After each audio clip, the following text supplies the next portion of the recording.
मेरे प्यारे दर्शकों, आज मैं लेकर आया हूं आपको पांडव की पवित्र धरती यानी कि हस्तिनापुर। और आज का सफ़र स्टार्ट करने से पहले मैं आपको बता दूं कि इस पवित्र धरती पर आकर मुझे बहुत अच्छा लगा है और मैं प्रभु से आशा करता हूं आप भी मेरे साथ ये वीडियो देखकर अपने आप को धन्य महसूस करेंगे। तो दोस्तों, हमारा सफ़र होता है अब स्टार्ट, यानी कि हमारा जो सफ़र है वो होता है पांडु मंदिर से स्टार्ट। तो मेरे प्यारे दर्शक,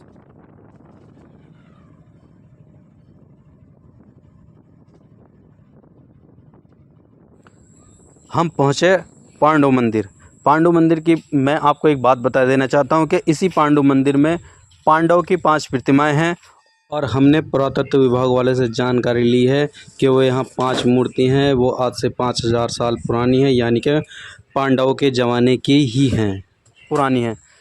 5000 साल पुराना ही एक शिवलिंग है यहाँ पर, वो मुस्लिम आक्रांताओं ने क्षतिग्रस्त कर दिया था, वो आज भी उसी दिशा में यहाँ विराजमान है। तो आपको ये सब चीज़ हमें दिखाएंगे। हम अपना सफ़र स्टार्ट करते हैं।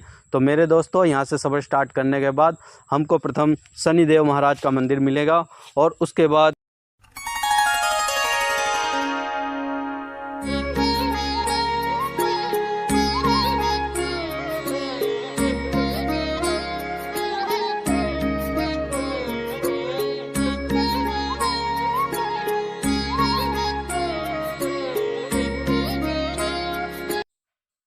तो मेरे भाइयों, अब हमें शनिदेव मंदिर के बाद मिलेगा पौराणिक एवं प्राचीन जयंती माता मंदिर।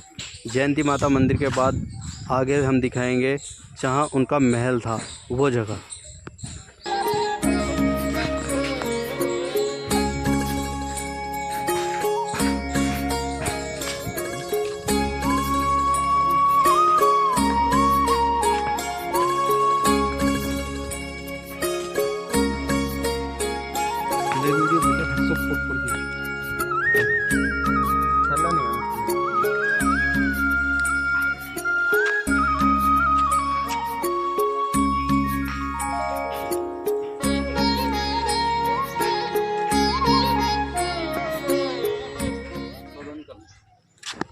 तो जैसे ही हमारे कदम आगे की तरफ बढ़ते हैं तो हमें दिखता है चारों ओर जंगल ही जंगल।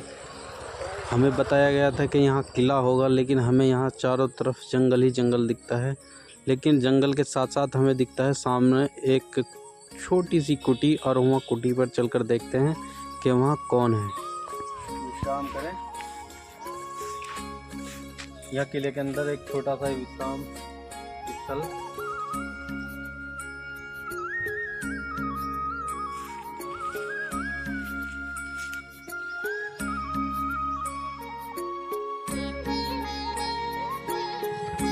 तो यहाँ तो हमें देखने में ऐसा लगा जैसे यहाँ कोई रहता ही नहीं है। तो हमारे कदम आगे की तरफ चल पड़ते हैं तो सामने ही हमें एक प्राचीन कुआं दिखाई दिया। इसका हमारे पास अभी तक कोई प्रमाण नहीं था ये कितना पुराना है। और इस कुएं से आगे बढ़कर हमें देखते हैं कि हमारे सामने एक सिक्योरिटी गार्ड हैं। अब उनसे जाकर के बात करते हैं इस किले के बारे में। कोई जानकारी अगर उनके पास हो तो हमें ज़रूर देंगे।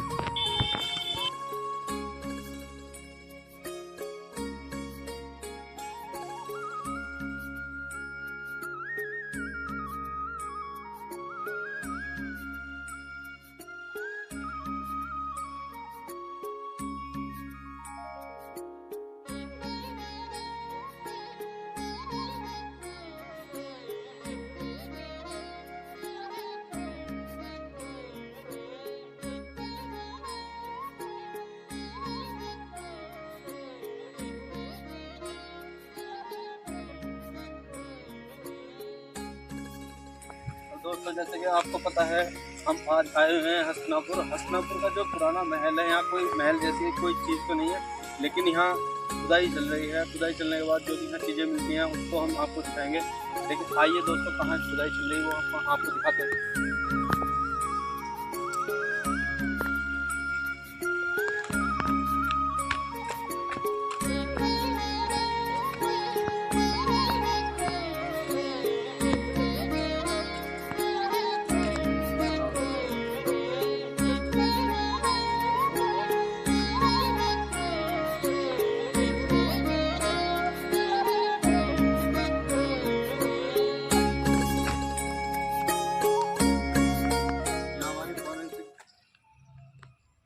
यहाँ खुदाई की है। तो देखिए दोस्तों, यहाँ चल रही है खुदाई। यहाँ जो पुरातत्व विभाग वाले हैं वो इसकी खुदाई करा रहे हैं, क्योंकि उन्हें ऐसा शक था कि यहाँ कुछ हो सकता है। तो उनका शक तो वैसे सही निकला है, यहाँ खोदने पर ये दीवारें निकली हैं, लेकिन इन दीवारों का ये कोई प्रमाण नहीं मिला है। फॉरेंसिक वालों ने भी यहाँ जांच की है कि ये दीवारें आज से कम 5000 साल पुरानी हो, ऐसा कोई प्रमाण यहाँ नहीं मिला है। पास ही में बैठे हमारे सुरक्षाकर्मी श्री सौरभ जी से हमारी बात हुई, उनके अनुसार हम आपको बता देना चाहते हैं कि यहाँ जितनी भी पौराणिक चीज़ें यहाँ निकली हैं वो सारी की सारी दिल्ली संग्रहालय में जमा की गई हैं, क्योंकि यहाँ कोई भी अपना कोई संग्रहालय नहीं है। और जब यहाँ कोई संग्रहालय बनेगा उसके बाद वो सारी की सारी चीज़ें जो हस्तिनापुर से बाहर गई हैं वो सारी की सारी हस्तिनापुर आ जाएंगी। तो अब तक जो भी यहाँ खुदाई में या वैसे कोई चीज़ यहाँ मिलती है तो वो सारी की सारी चीज़ें दिल्ली संग्रहालय चली जाती हैं।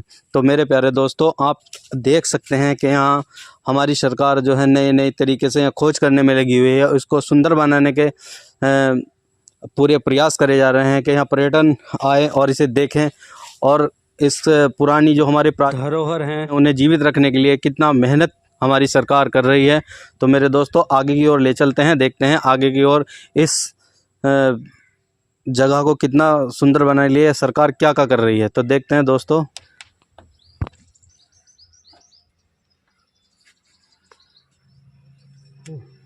तो दोस्तों, हम यहाँ घूम रहे हैं। यहाँ ज़्यादातर मिट्टी की चीज़ें हमें देखने के लिए मिल रही हैं। मिट्टी से बने हुए ये सभी बर्तन यहाँ हैं। और ये जो जगह हम घूम रहे हैं, ये पांडव इस क्षेत्र में रहा करते थे और सड़क से दूसरी तरफ रहते थे कौरव। तो अभी हम जो जगह घूम रहे हैं वो कौरव और पांडवों की जन्मस्थली है, और यहाँ पुरानी चीज़ें देखने के लिए इसकी खुदाई हो रही है। तो वही दोस्तों, और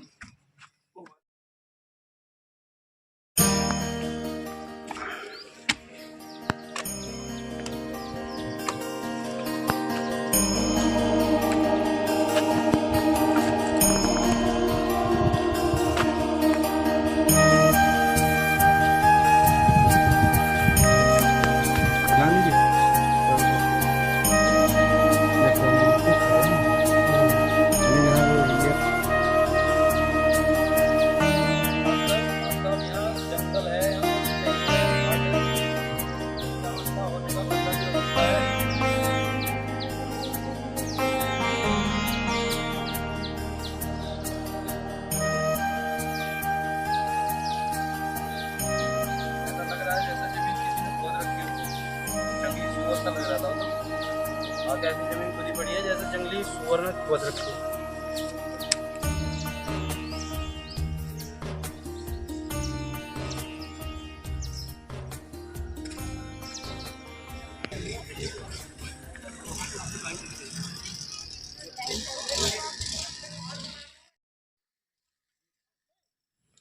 तो मेरे दोस्तों, ये प्राचीन दीवार थी जो बिल्कुल क्षतिग्रस्त हो गई थी, टूट गई थी, और हमारी सरकार ने इसका पुनर्निर्माण कराया है ताकि आने वाले समय में अपनी धरोहर को संभाल के रखा जा सके और आने वाले जो हमारे पर्यटक हैं उसका दीदार कर सकें, देख सकें।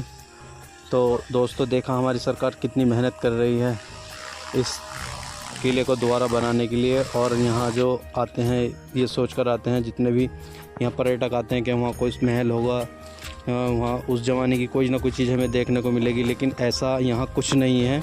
हमने आकर के देख लिया है, बस यहाँ सरकार ढूंढने की कोशिश कर रही है। अगर कुछ मिलेगा तो आने वाली जनरेशन के लिए बहुत अच्छा होगा। तो दोस्तों, चलते हैं आगे की ओर।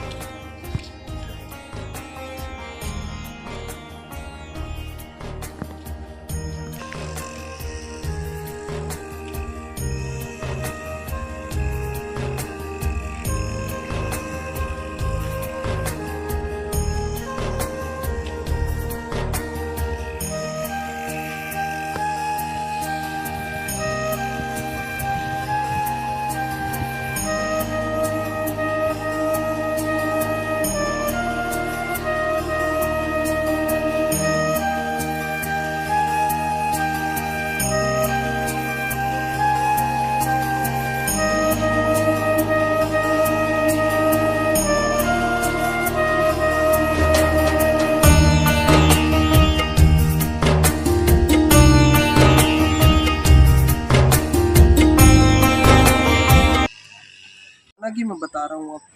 जी मुहाना के संदर्भ में ऐसा है कि पहले मुहाने होते थे। मुहाना जी होता है किसी भी चीज़ का ओरिजिन पॉइंट, मुख्य द्वार।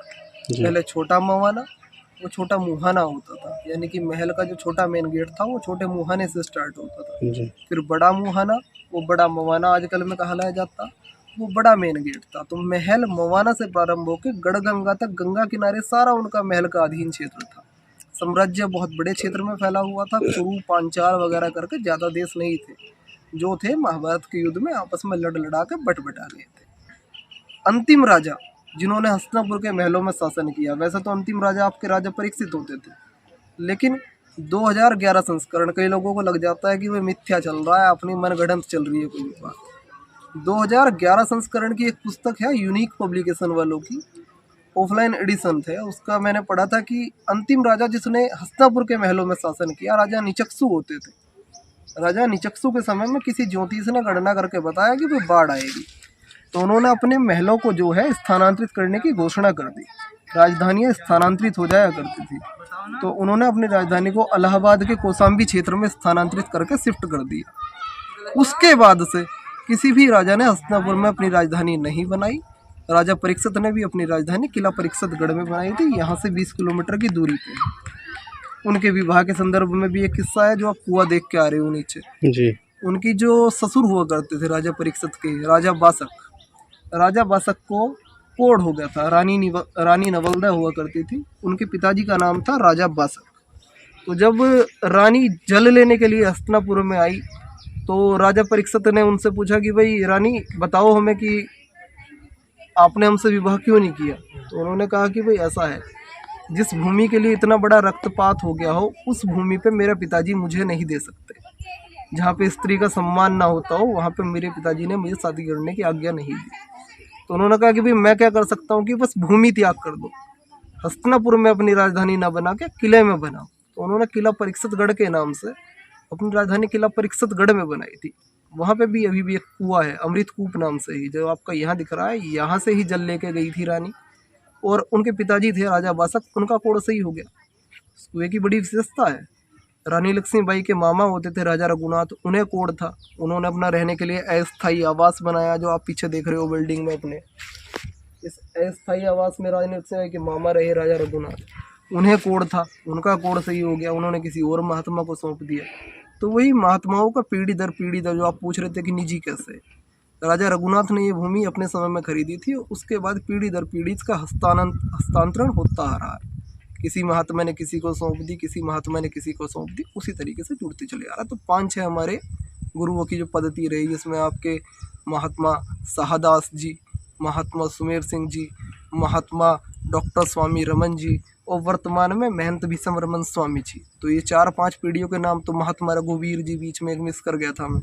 तो ये 4-5 पीढ़ियों के नाम तो मुझे भी मालूम है, जो यहाँ पे लोग यहाँ पे रह के ब्रह्मचारी व्यक्ति, इनमें से कोई सा भी व्यक्ति विवाहित नहीं था, सभी लोग ब्रह्मचारी थे और क्रांतिकारी स्वभाव के थे। और आप? मैं तो अभी अविवाहित ही हूँ और शिष्य हूँ। जो वर्तमान में यहाँ के महंत हैं, महंत विश्वरमन स्वामी, जी उनका शिष्य भी हूँ। जी जी। और यहाँ रह के अपना अध्ययन का कार्य कर रहा हूँ। अच्छा, तो आप यहाँ से बचपन से यहीं रहते हो? पैदाइश है मेरी यहाँ की। अच्छा, तो आपके माता पिता? मेरे माता पिता यहाँ पे से मार्केट में घर है उनका, तो वो घर पे रहते हैं अपने। अच्छा, मार्केट में रहते हैं। तो आप यहीं हैं, मतलब इसके उत्तराधिकारी आप ही हो? उत्तराधिकारी के संदर्भ में मैंने नहीं कहा, मैंने कहा मैं शिष्य हूँ। शिष्य? चलो, बहुत अच्छी उत्तराधिकारी बात। वो महंत जी की इच्छा होती है। महंत जी कहाँ हैं इस महंत समय? जी वर्तमान में आपके आर्य समाज का हमारा प्रचार समारोह कुछ चला हुआ है, जी तो उसी के प्रचार प्रसार में निकले हुए हैं। लोगों के यहाँ यज्ञ वगैरह का कार्य कर्म जो भी होता है, उसका वो कार्य निपटाने के लिए पूरे वर्ष भर वो बाहर ही रहते हैं। होली पे हमारे यहाँ वार्षिक यज्ञ का आयोजन कराते हैं हम लोग। जब देश में रोल एक्ट लगा, हम लोगों को सभा की अनुमति नहीं थी। 4 भारतीय मूल के व्यक्ति भी एक साथ खड़े होकर भी पाए जाते थे, तो बिना कारण बताए जेल में डालते थे। महात्मा गांधी ने बिना दलील, बिना वकील का कानून इसे बताया। तो 1919 में रोल एक्ट आया, और 1919 में लिखा हुआ सामने, स्थापित सन 1919। 1919 में महात्मा सुमेर सिंह जी ने यहाँ पे एक आर्य समाज का आश्रम स्थापित किया, और 50 लोगों को लेके महात्मा सुमेर सिंह, काली कमली वाले, महात्मा शालीमार जी, ये कुल मिला के 50 आदमी हुआ करते थे, जिन्होंने पहले यज्ञ का आयोजन 1920 में किया। ये लोग यहाँ पे दिन में अपना यज्ञ करते थे, रात को यहाँ पे रह के अपनी योजनाएं बनाते थे कि भाई देश को आज़ाद कैसे कराया जाएगा। 3 महीने तक कंटिन्यू योग चलता था। दिन में यज्ञ होता था, रात को योजनाएं बनती थी। ऐसे करते करते फिर 3 महीने के बाद योजनाओं के क्रियान्वयन के लिए पूरे आसपास के क्षेत्र में, खादर बंगर में लोगों को जोड़ने के लिए निकल जाते थे। नेक्स्ट ईयर फिर दोबारा गैदरिंग होती थी, दोबारा लोग एकत्र होते थे, दोबारा से यज्ञ का आयोजन होता था। तो वही यज्ञ की परंपरा जो 1920 में स्टार्ट हुई थी, हमने अभी तक उसे जारी रखा हुआ है। और आपका 2024 तक हम 105 करा चुके हैं। अब की बार 2025 में आपका 106वां यज्ञ हमारा कंप्लीट। तो बस इसी के संदर्भ में कोई बात बता दो कि यहाँ मतलब ये पुरानी इमारतें यहाँ क्यों नहीं मिल पाती? पुरानी इमारतों के संदर्भ में श्रीमान मैंने बताया कि राजा निचक्सु के समय में बाढ़ आ गई थी। अच्छा। बाढ़ में जो भी अवशेष थे महलों के, वो सब कुछ नीचे दब गया। और उसके बाद की जो जनरेशन आई, उन्होंने अपने अपने हिसाब से यहाँ पे खनन किया। खनन में जो निकला उसका दोहन किया। दोहन करते करते पुरानी कालखंड की चीज़ें खत्म होती चली गई। नेक्स्ट जनरेशन की चीज़ें यहाँ पे आके बची, जो अब मिलते हैं अवशेष। ऑन कैमरा जो आपने अब हम पहुँचे हैं विदुर टीला। यहाँ विदुर जी रहते थे। आपने सुना होगा कि विदुर कुटी आश्रमधारा नगरगंज है, तो विदुर तो वहाँ रहते थे, लेकिन ऐसा नहीं है। विदुर वहाँ जब युद्ध स्टार्ट हुआ था तब जाकर रहे थे। उससे पहले तो हस्तिनापुर में ही रहते, तो इधर ही रहते थे विदुर जी। तो ये जो टीला है ये विदुर जी का टीला है। सामने वो प्राचीन गुफा है। उससे पहले हम भाई साहब की बातें सुन ले, जो वो हमें बता रहे थे, इसकी जानकारी दे रहे थे। तो वो जानकारी पूरी ले लें, फिर चलते हैं। कैमरा बताओ कि जैसे कि औजारों वाली, हाँ औजारों वाली बात। हाँ हाँ हाँ दरअसल क्या था, यदि किसी के आभूषण मिल गए जी, खुदाई में, मैंने बताया ना, हाँ, खनन जी, भी जी, किया और दोहन भी किया। जी, सब लोग जानते थे कि यहाँ पांडव रहे। जी, उन्होंने अपने अपने हिसाब से यहाँ पे खनन किया, जहाँ भी जिसको भी लगा। तो खनन में कुछ उनके अवशेष मिले। जैसे बताते हैं कि 15 या 16 फीट के आदमी का कंकाल भी मिला। किसी का कोई सोने का रथ भी मिला। वो आपके आगरा के संग्रहालय में मौजूद है। सोने का रथ भी मिला है जी।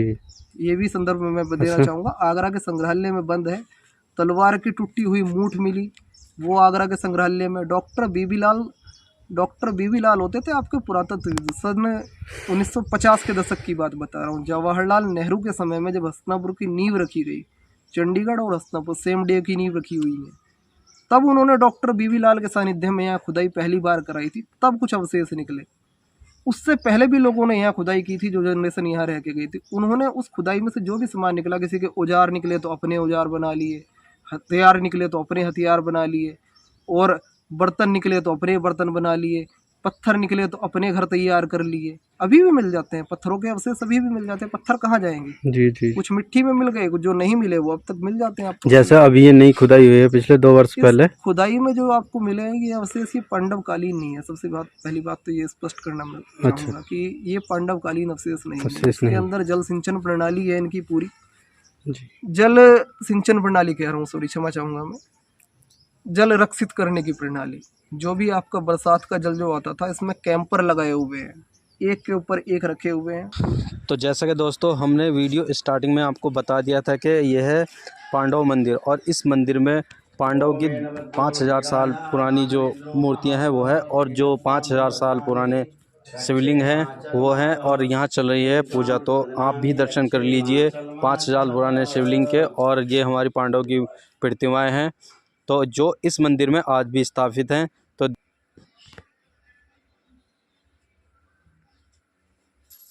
आपको खड़ा होना पड़ रहा है। हाथ में इसमें पैसे रख लो जी। ओम नमद्दो बलि राजा दानवेंद्रो माहवलः तेन कांतदक वदनामि रक्ष।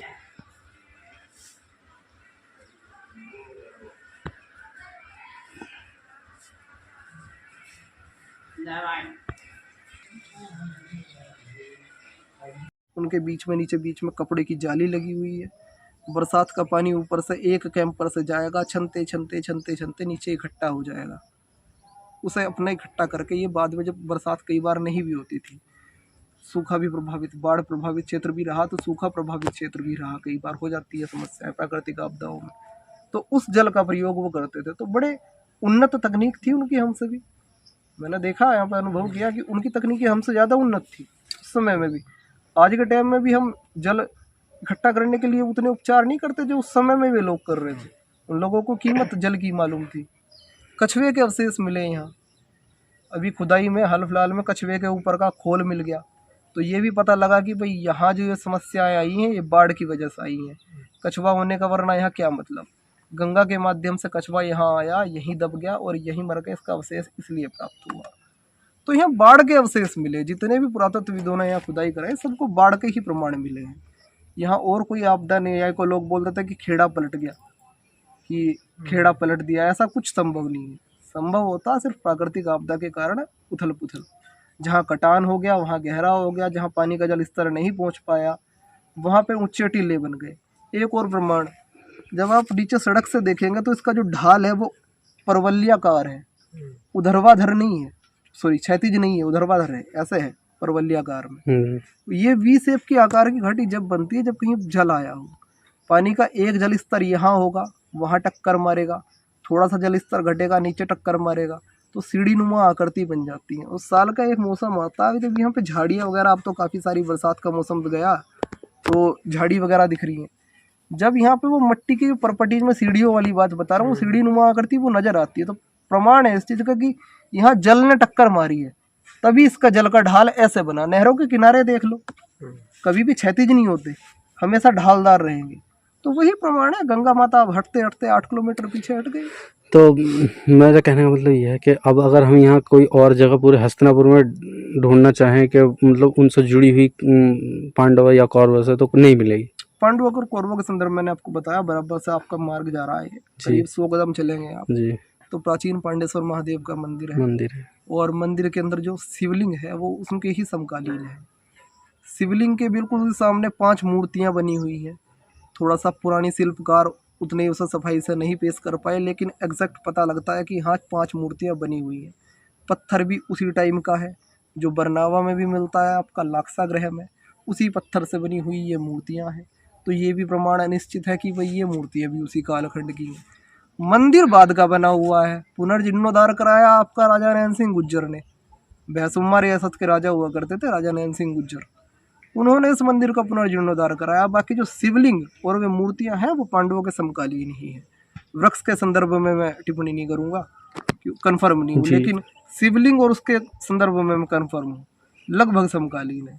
और किसी मुगल आक्रांता के समय में इसे खंडित भी करने का प्रयास किया, तो इसलिए शिवलिंग वो दिखता भी है आपको खंडित है, किसी भी मुगल आक्रांता में हुआ।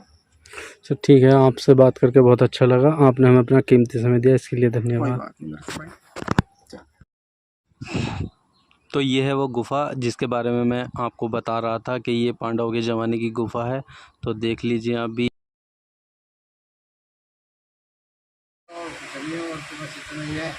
अगर घूम फिर लो, हाँ ये जरूर है, जगह वो देवतों की है, जगह उन देवतों की है। हाँ बस समझो कल्याण हो रहा भैया उनका विचारों का, जो देख के जा रहे हैं या यहाँ सेवा कर रहे हैं, जा आज बढ़िया बतेरे साधु हैं थे जो बेचारे जिनका कोई नहीं सहारा, उनका यहाँ है। अब यहाँ 2-4 हर वक्त ऐसे पड़े हैं जिनका कोई है ही नहीं, कोई सहारा, आए अपना बढ़ गए, कोई कुछ कर रहा, कोई कुछ कर रहा, अपना लगे रहे सकें पुआल में, आरती में लगे रहे, बेचारों को 2 रोटी मिल जा, देने वाला चाट का चारों तरफ का। तो महात्मा जी से बात करके हम चल दिए अपने अगले लक्ष्य की तरफ। तो हमें बताया गया था यहाँ और भी बहुत मंदिर हैं महाभारत से जुड़े हुए, लेकिन हमें ऐसा कोई भी मंदिर यहाँ नहीं मिला जो महाभारत के ज़माने का हो। लेकिन हाँ, हमें बताया गया है कि यहाँ जैन धर्मी मंदिर बहुत हैं। तो चलो दोस्तों, आज आपको दिखाते हैं जैन धर्म मंदिर, और जैन धर्म मंदिर देखने के बाद हम अपनी वीडियो यहीं पर समाप्त कर देंगे। तो मेरे दोस्तों, आप भी देख लीजिए जैन धर्म मंदिर।